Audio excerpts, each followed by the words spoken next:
Bismillahirrahmanirrahim. Alhamdulillahirabbil alamin. Wassalatu wassalamu ala sayyidina Muhammadin asyrafil mursalin wa ala alihi washabbihi ajmain.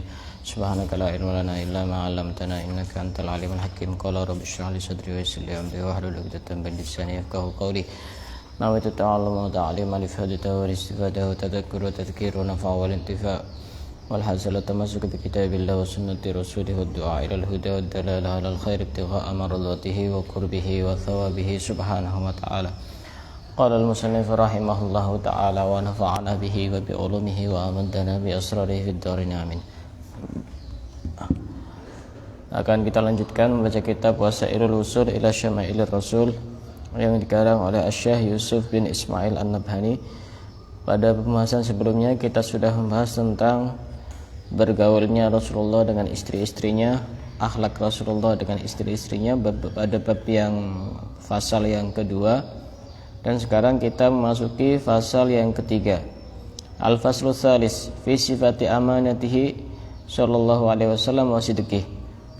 Fasal yang ketiga ini kita membahas tentang sifat amanahnya Rasulullah dan sifat jujurnya Rasulullah. Amanah itu apa? Bisa dipercaya.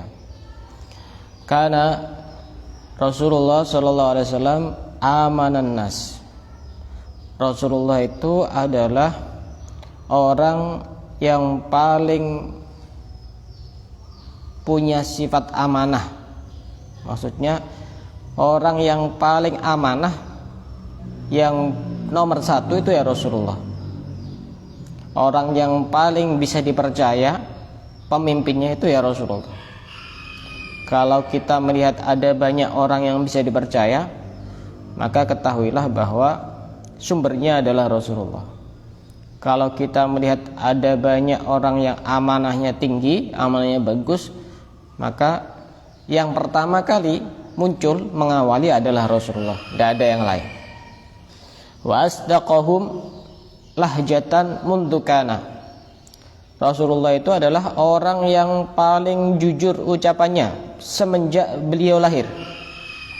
Bukan cuma ketika beliau misalnya belajar ini baik, ini buruk, ini jahat, ini tidak jahat, ini terpuji, ini tercela, bukan.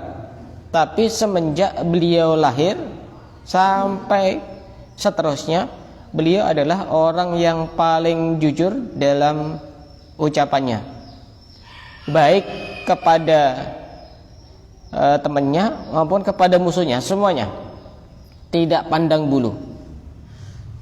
Disebutkan bahwa beliau itu memang dari lahir itu memang sudah bawaan memiliki akhlakul hasanah, akhlak yang baik. Kalau bahasanya Simtud Durar, lahul khuluqus sahal. Beliau itu punya akhlak yang mudah. Mudah itu gimana maksudnya? Pernah saya jelaskan? Bukan, artinya kita itu kan kalau pengen jadi baik itu kan kayak apa, harus bersusah payah sekuat tenaga. Misalnya pengen sabar, ya harus bersusah payah. Pengen suka ngasih sesuatu ke orang, harus bersusah payah, berjuang, berperang, melawan diri kita sendiri, melawan hawa nafsu kita sendiri. Tapi Rasulullah itu memang dari kecil itu memang lahul khuluqus sahal. Tidak mudah bagi Rasulullah, seakan-akan sudah bawaannya begitu, sudah stylenya begitu, tidak berat untuk melakukan hal-hal yang baik, karena memang sudah diciptakan oleh Allah dengan model seperti itu. Qala ta'ala muta'in sama amin. Surat apa ini? Surat At-Takwir ayat 21. Kok tahu sudah ada tulisannya di sini? Ini menggambarkan di dalam Al-Quran muta'in. Rasulullah itu adalah orang yang muta'. Muta' itu orang yang dimuliakan. Sama itu artinya dimuliakan, baik di kalangan manusia maupun di hadapan Allah. Semuanya memuliakan. Semua tanpa pandang bulu, semuanya itu memuliakan kepada Rasulullah. Muta', mukarram, mukarram. Sama amin. Di samping beliau itu ditaati, dimuliakan, beliau itu juga terkenal amin, yang dapat dipercaya. kepada siapapun. Kemudian ayat ini ditafsiri oleh sebagian ahli tafsir, aksarul mufassirina ala annahu Muhammad.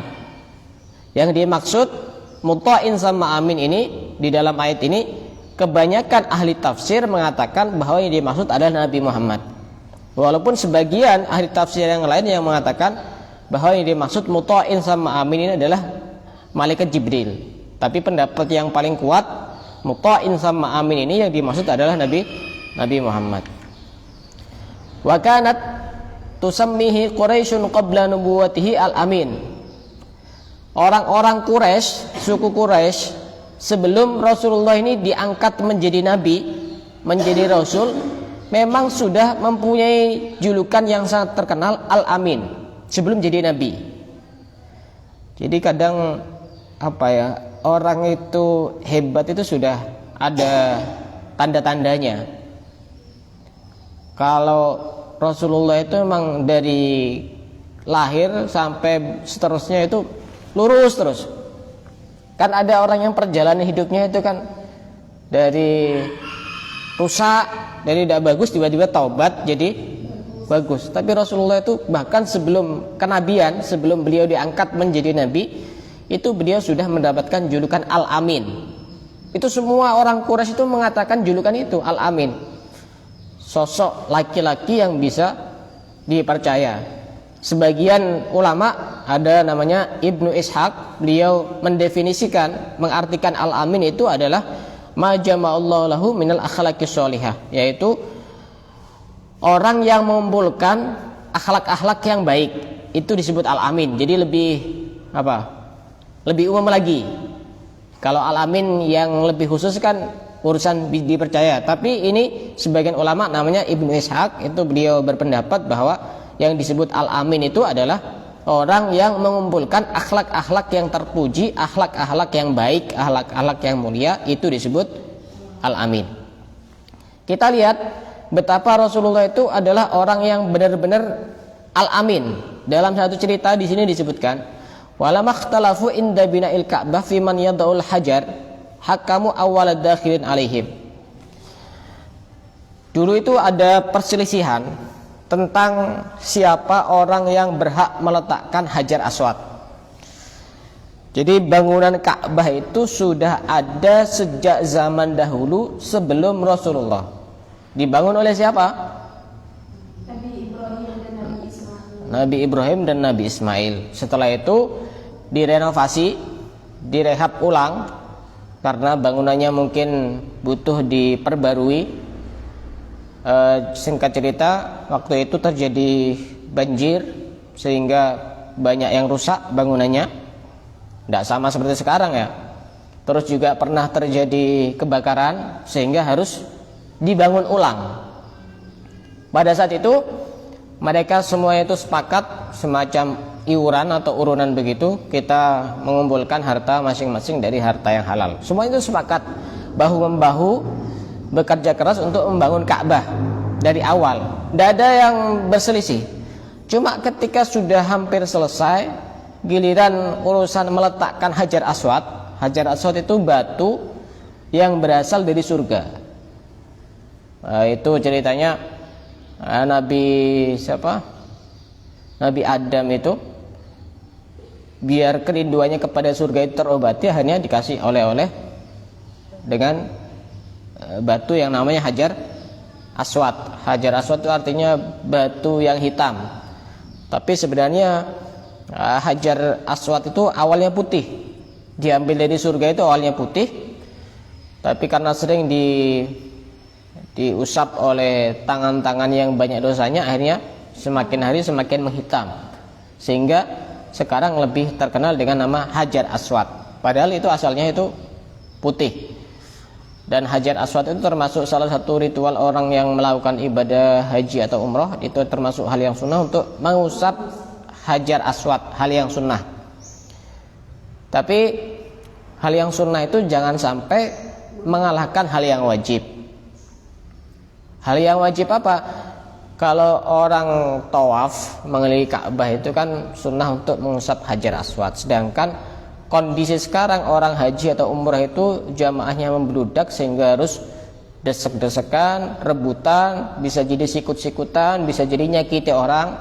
Padahal tidak menyakiti orang itu adalah hal yang wajib, sedangkan mengusap atau mencium hajar aswad itu adalah hal yang sunnah.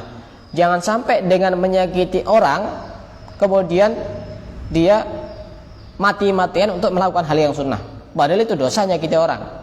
Dia mendapatkan dosa untuk melakukan hanya hal-hal yang sunnah. Ini tidak benar.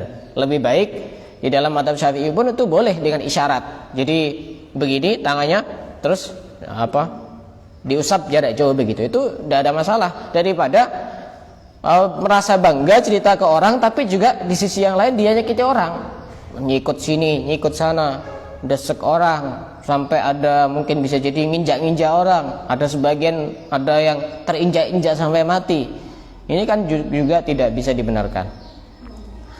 Nah, ketika sudah hampir rampung ini pembangunan Ka'bah dan orang-orang ini debat waktu itu, terjadi perselisihan 4-5 hari, tidak selesai-selesai, tidak ada ujungnya. Dan waktu itu ada sesepuh dari kaum Quraisy itu punya pendapat, namanya saya lupa.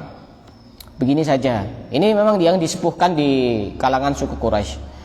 Yang meletakkan Hajar Aswad ini adalah Hajar, ya waktu itu namanya Hajar. Itu adalah orang yang pertama kali masuk di pintu Ka'bah ini. Waktu itu pintunya awalnya itu 2, sebelumnya itu kemudian dirubah jadi 1 biar untuk lebih mudah, dan juga pernah terjadi pencurian waktu itu di dalam Ka'bah, biar lebih memudahkan jadi 1 pintu saja. Waktu itu sebelumnya pintunya itu mepet ke bawah, akhirnya agak diangkat ke atas. Sudah banyak dirubah, direnovasi. Kalau begitu nanti yang meletakkan Hajar Aswad ini adalah orang yang pertama kali masuk di pintu Ka'bah ini. Kemudian Faidan bin Nabi SAW dakhilun. Ternyata orang yang pertama kali masuk di pintu Ka'bah ini adalah Rasulullah SAW. Ini nanti yang akan memutuskan ini mau digimanakan ini Hajar Aswad ini. Ini mau digimanakan. Setelah mereka orang Quraisy ini paham bahwa yang pertama kali masuk adalah Rasulullah, maka mereka semuanya mendatangi kepada Rasulullah. Ini solusinya gimana Hajar Aswad ini? Kita lihat betapa cerdasnya Rasulullah. Setelah orang-orang Quraisy ini ribut sampai 4-5 hari tidak selesai-selesai, akhirnya mereka datang kepada Rasulullah. Wahai Muhammad, waktu itu masih belum diangkat jadi nabi ya, karena usianya sekitar 35 tahun. 30 atau 35 tahun dalam satu riwayat, 30 tahun dalam satu riwayat yang lain, 35 tahun. Intinya sebelum 40, karena 40 kan beliau diangkat jadi nabi dan jadi rasul. Orang umur 40 itu usia keemasan, kematangan itu. Jadi orang itu kalau berpendapat usia 40 tahun itu biasanya enggak gerusa-gerusu istilahnya orang sekarang itu. Kalau kita masih muda begini kadang-kadang masih begini, jadi masih labil gitu. Kalau orang sudah usia 40 itu, orang-orang kalau sudah tua-tua itu, orang sepuh-sepuh itu udah banyak ngomong sudah, karena sudah banyak pengalaman. Tidak boleh, tidak usah panjang-panjang. Kan saya sering menjumpai begitu juga, kadang antara guru dengan murid. Kadang guru itu udah mau panjang, intinya tidak boleh, sudah dipikirkan panjang, itu sudah hasil finish sudah. Tidak boleh, begini, itu sudah hasil finish, sudah melalui proses yang cukup panjang. Kadang-kadang muridnya tidak paham, masih pengen tahunya itu masih terlalu tinggi. Akhirnya semuanya datang kepada Rasulullah untuk menyelesaikan keputusannya ini gimana. Setelah itu saking cerdasnya Rasulullah ya, itu sebelum beliau diangkat menjadi nabi. Ini karena waktu itu ketika 3-4 hari sampai 5 hari ini mereka berselisih, karena pemimpin setiap suku itu pengen punya andil untuk meletakkan Hajar Aswad itu, merasa bangga karena meletakkan Hajar Aswad. Cuma ketika mereka semua itu datang kepada Muhammad sebelum diangkat jadi nabi, Rasulullah tidak perlu bilang, saya tunggu dulu ya, saya mau mikir-mikir dulu, saya mau musyawarah dulu. Tidak langsung dijawab sama Rasulullah. Betapa cerdasnya beliau. Begini, jadi Rasulullah itu punya rida ini begini misalnya, ini rida. Nah, kemudian setiap tokoh pembesar orang Quraisy itu, ini biar Rasulullah itu paham betapa mereka sama-sama pengen meletakkan Hajar Aswad. Jadi Rasulullah itu meletakkan Hajar Aswadnya itu di tengah-tengah rida begini. Di tengah-tengah rida begini, anggap saja ini agak lebar gitu ya. Ini masih bisa dilebarkan. Ini saya dikasih orang ini. Taruh di tengah begini. Misalnya begini, ini. Nah. Kemudian setiap tokoh itu suruh pegang ujung-ujungnya rida ini, kemudian diangkat bareng-bareng. Jadi waktu itu tidak ada kecemburuan sosial, semuanya sama-sama mengangkat Hajar Aswad dengan menggunakan ridanya Rasulullah. Nah, setelah semuanya sama-sama bareng-bareng gotong royong untuk membawa Hajar Aswad itu, setelah sampai di tempat yang sudah ditentukan, kan Hajar Aswad itu ada semacam lubang itu, kemudian di situ ada batunya. Bukan yang lubang itu. Yang lubang itu warnanya putih, agak mengkilap gitu. Di dalam itu ada Hajar Aswad. Baru kemudian Rasulullah mengambil sendiri dengan tangannya dan meletakkan. Karena beliau yang pertama kali masuk di pintu Ka'bah itu, dan biar memang Ka'bah ini punya hal yang begitu sangat bersejarah. Ini Hajar Aswad ini dipegang langsung oleh tangannya Al-Amin, Rasulullah yang bisa dipercaya, Rasulullah yang memiliki akhlak-akhlak yang mulia, langsung diletakkan sendiri. Jadi mereka itu merasa kok sebegitu cerdasnya beliau, dan mereka merasa, oh saya ternyata juga orang yang punya andil untuk peletakan Hajar Aswad, padahal sebelumnya ribut itu. Ini saya pemimpinnya, harus saya yang meletakkan. Sampai 4 hari sampai 5 hari giliran nyampe kabar itu di hadapan Rasulullah, dengan mudahnya beliau memutuskan. Nah, ini betapa beliau itu memang seorang yang cerdas, yang memang sifat wajib bagi Rasul itu ya fatonah. Ada orang ngaku Nabi ditanya masih ini ada pantas ngaku jadi Nabi.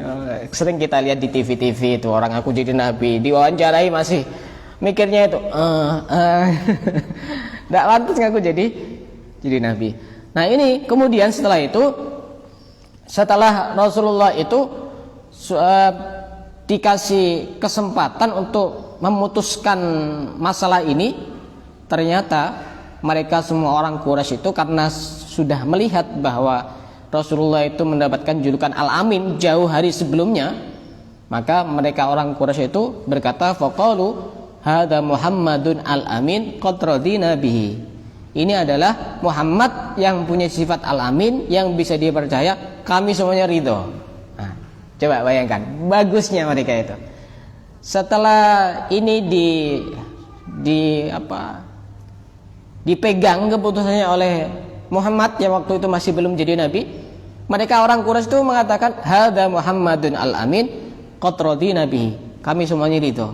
Padahal waktu itu masih belum jadi nabi, tapi karena memang punya sifat Al-Amin, semuanya sepakat bahwa julukan itu pantas disematkan kepada Muhammad, maka semuanya berkata qad radina bihi, kami semuanya ridho.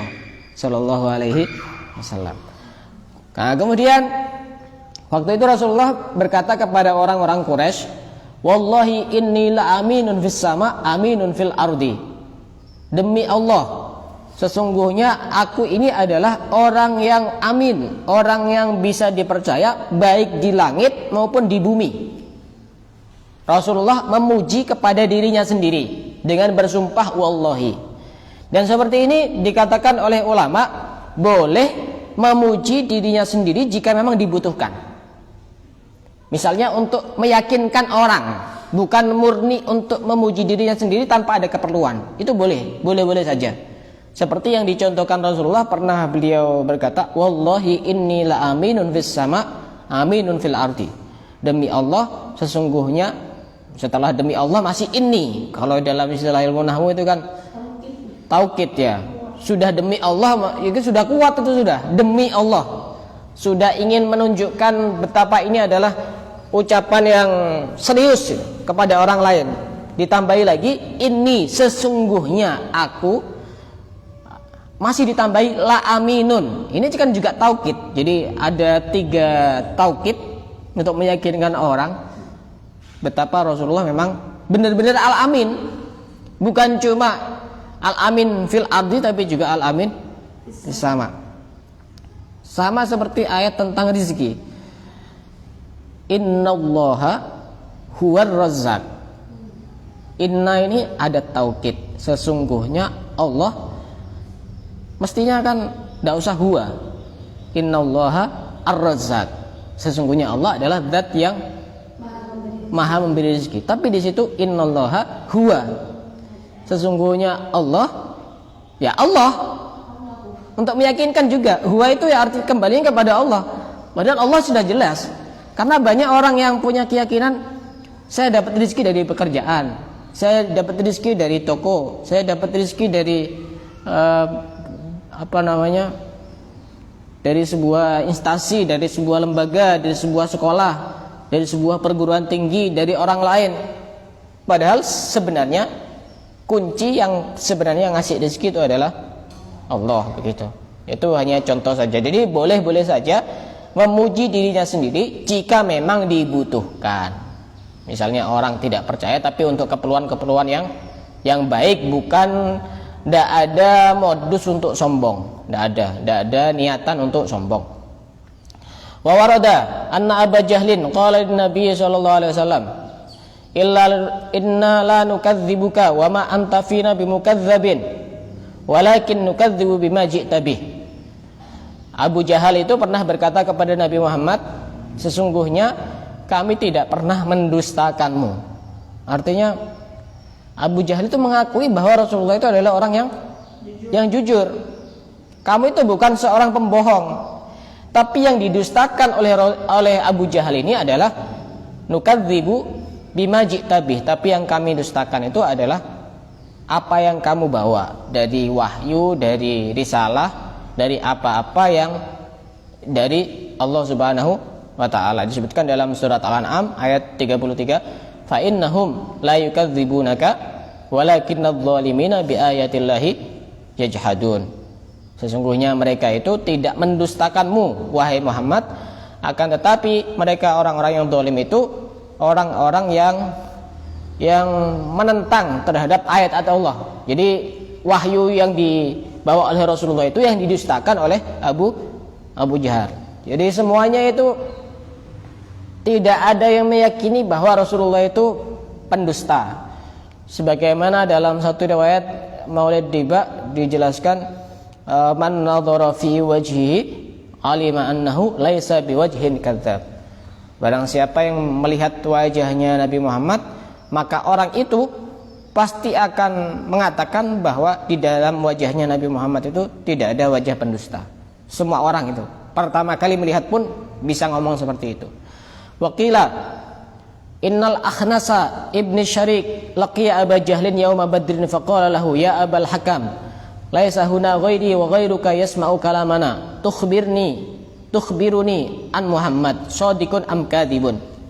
Ada orang namanya Akhnas bin Syarik pernah ketemu dengan Abu Jahal. Kemudian pada waktu perang Badar, pada waktu hari Badar, terjadi peristiwa Badar.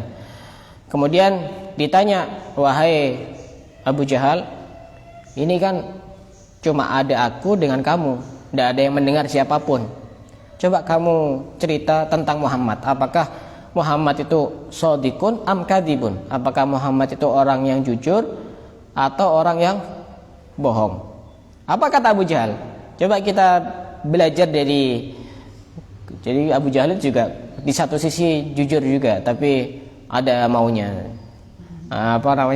munafik. Tapi kita bisa belajar dari sisi positifnya. Apa kata Abu Jahal? Karena tidak ada yang mendengar dari kaum-kaumnya itu, dari bawahan-bawahannya itu. Wallahi inna Muhammadan lasadiqun. Demi Allah sesungguhnya Muhammad itu adalah orang yang jujur. Wallahi inna Muhammadan lasadiqun wa ma kadzaba Muhammadun qattu. Muhammad itu tidak pernah berbohong satu kali pun, tidak pernah. Itu ucapannya Abu Jahal itu, musuhnya. Berarti sebenarnya yang kagum kepada Nabi Muhammad itu bukan cuma pecintanya, tapi juga musuh-musuhnya juga kagum. Tapi kenapa kok Abu Jahal itu tidak mau beriman? Karena kesombongan. Seringkali kesombongan itu menutup banyak pintu kebaikan. Kalau orang sudah tidak mengakui misalnya kepintaran, keilmuan seseorang, kealiman seseorang, itu kan kemarin juga sering dengar pengajian seperti itu, kemarin juga sering mendengar keterangan seperti itu. Ini tinggal tidur, tinggal main HP. Ini kan pelajaran apa ini? Sudah sering ngelihat belajar di pondok, sudah sering dengarkan dari ustadz ini, dari kiai ini, dari habib ini. Ini sudah kesekian kalinya saya sudah dengar itu. Itu kadang-kadang yang bisa menutup pintu kebaikan itu adalah kesombongan. Seperti Abu Jahal itu. Padahal Abu Jahal sudah jelas-jelas meyakini bahwa wa ma kadzaba Muhammadun qattu. Muhammad tidak pernah berbohong sekalipun, tidak pernah. Itu kata Abu Jahal. Wa sa'ala Hiraql anhu sallallahu alaihi wasallam Abu Sufyan faqala hal kuntum. Ada namanya Raja Hiraql. Tahu Hiraql?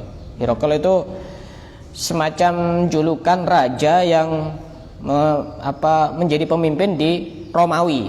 Seperti Fir'aun itu juga semacam julukan raja yang memimpin di Mesir. Jadi Fir'aun itu bukan nama orang, tapi semacam gelar bagi seorang raja yang memimpin di Mesir, itu namanya Fir'aun. Tapi nama aslinya itu bukan Fir'aun. Sama seperti Hiraql ini, semacam julukan jabatan seorang raja yang memimpin di negara Romawi di Syria. Pernah Hiraql ini bertanya kepada Abu Sufyan, wahai Abu Sufyan, hal kuntum tattahimunahu bil kadzib qabla ayyaqula ma qala. Wahai Abu Sufyan, apakah kamu mencurigai, menduga bahwa Muhammad itu adalah orang yang bohong sebelum dia mengucapkan? Kemudian Abu Sufyan ini mengatakan, qala la, tidak. Mencurigai saja itu tidak orang itu. Kadang kita kan kalau masih belum kenal ya, ini jangan-jangan ada maunya ini, jangan-jangan banyak suudonnya sama orang itu yang tidak dikenal itu. Ini kok tiba-tiba so akrab, so dekat, barangkali nanti tiba-tiba mungkin mau pinjam uang gitu. Ini Abu Sufyan ini siapa? Abu Sufyan itu? Abu Sufyan siapa? Ya termasuk salah satu musuhnya Rasul juga. Ya betul. Iya. Itu beliau mencurigai bahwa bahwa Muhammad ini adalah pendusta saja enggak? Menduga Rasulullah ini pendusta saja tidak sebelum Rasulullah mengucapkan? Enggak. Apalagi meyakini bahwa Muhammad ini adalah pendusta. Enggak ada sama sekali, baik temannya maupun musuhnya. Waqala an-nadhr. Makanya kita mencintai orang yang sebegitu lengkapnya, sempurnanya, masa tidak bisa? Kita ngelihat misalnya ada teman jujur, tidak pernah bohong, itu kita bisa seneng kok sama teman itu. Masa kepada Rasulullah yang musuhnya saja berkata maka Muhammadun qattu, Muhammad tidak pernah bohong sama sekali, masa kita tidak bisa cinta? Ini sebenarnya Abu Jahal itu ada sedikit pengakuan kecintaan, tapi karena gengsi ya sudah, tidak jadi sudah, karena gengsi sudah. Itu kan bagian dari pengakuan kecintaan walaupun persentasenya itu sedikit. Wa qala an-Nadru Ibnul Haris li Quraisyin. Pernah ada orang laki-laki namanya Nadhr bin Haris berkata kepada kaum Quraisy, "Qad kana Muhammadun fikum ghulaman hadasan." Nabi Muhammad waktu itu masih belum jadi nabi. Itu adalah seorang laki-laki yang pemuda, yang masih muda. Ardhakum fikum, adalah laki-laki yang banyak diridhoi perbuatannya dan juga tindak tanduknya. Artinya orang itu senang semuanya. Wasdaqakum hadisan. Ini kan berkata kepada kaum Quraisy. Rasulullah termasuk suku Quraisy ya. Muhammad ini adalah orang yang paling jujur ucapannya. Wa a'dhamakum amanatan, dan Rasulullah Muhammad ini adalah orang yang paling agung amanahnya, bisa dipercayanya. hatta idza ra'aitum fi sudghaihi asyaiba wa ja'akum bima ja'akum bihi qultum sahirun. Dan kalian mengetahui bahwa di pelipisnya itu ada semacam rambut kecil yang berwarna putih, itu menunjukkan sempurna akalnya di sekitar sini. Jadi kalau ada orang di sekitar sini ini ada rambutnya yang putih, itu biasanya orangnya cerdas di sini. Sebelum Rasulullah itu sudah mencapai usia tua, di sini sudah ada semacam sedikit rambut yang berwarna putih uban gitu di sekitar sini, antara mata dengan dengan telinga ini namanya pelipis kan ya di sini ini. Ini menunjukkan kesempurnaan akal dan kecerdasannya Nabi Muhammad. Qultum sahirun, apakah kamu mengatakan Rasulullah itu tukang sihir? La wallahi ma huwa bisahir. Demi Allah tidak, Rasulullah itu bukan tukang sihir. Fihi hadisi Ali radhiyallahu anhu fi wasfihi alaihi salatu wassalam. Dan di dalam hadis yang diriwayatkan oleh Sayyidina Ali untuk menjelaskan Rasulullah itu bagaimana, Sayyidina Ali menjelaskan asdaqun nasi lahjatan. Rasulullah itu adalah orang yang paling jujur ucapannya, baik ucapannya itu berupa pernyataan ataupun berupa penjelasan atau yang lainnya. Itu Rasulullah adalah orang yang paling jujur. Allahumma shalli ala sayyidina Muhammad. Dan ini cuma singkat pembahasan tentang sifat amanahnya, tapi kita sudah bisa jatuh cinta dengan kepribadian mulianya Rasulullah. Jika kita bisa cinta kepada orang lain cuma dengan sekali jatuh cinta, maka kita bisa berkali-kali jatuh cinta ketika membaca kisah cintanya, kisah mulianya, muara para pecinta yaitu Nabi Muhammad SAW. Kita bisa berkali-kali jatuh cinta. InsyaAllah pada pertemuan yang akan datang kita akan memasuki fasal yang keempat, menjelaskan tentang sifat malunya Rasulullah dan sifat guraunya Rasulullah. Rasulullah itu kalau bergurau itu gimana caranya, dan menunjukkan sifat malunya Rasulullah itu bagaimana. InsyaAllah kita akan lanjutkan pada pertemuan yang akan datang. Wallahu a'lam bishawab.